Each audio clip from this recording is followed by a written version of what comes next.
चट जाई साला देवरा ओठ लाली पिया।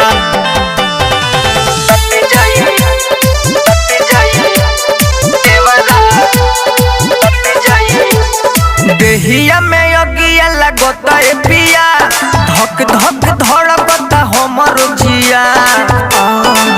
ए राजा देहिया में अगिया लगता है पिया धक धक धड़कता हमर जिया। कहियो चट जाई साला देवरा ओठ लाली पिया। कहियो चट जाई साला देवरा ओठ लाली पिया।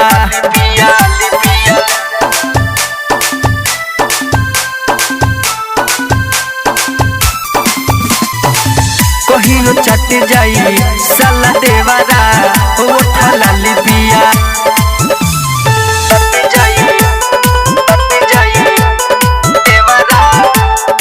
रोज वो पी के जावे ताड़ी हो करेला उ बरियारी हो।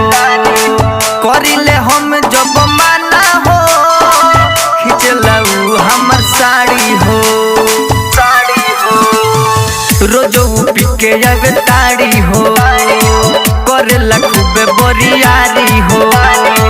करिले हम जब माना हो खिंचला हमर साड़ी हो।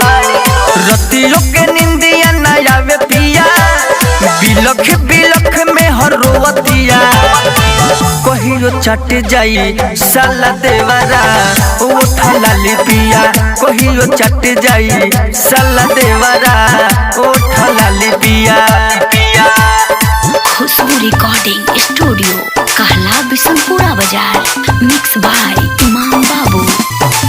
कहियो चट जाई साला देवरा ओठ लाली पिया।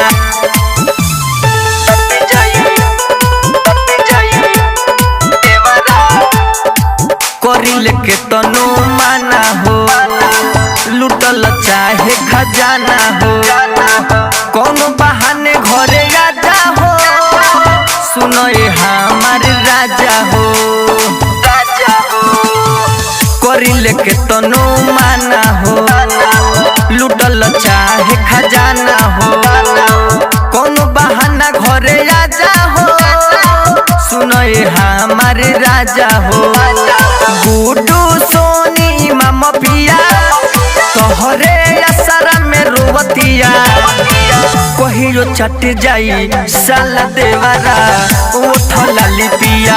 कहियो चट जाई साला देवरा ओठ लाली पिया। देहिया में अगिया लगता है पिया धक धक धड़कता हमर जिया। कहियो चट जाई साला देवरा ओठ लाली पिया। कहियो चट जाई साला देवरा ओठ लाली पिया।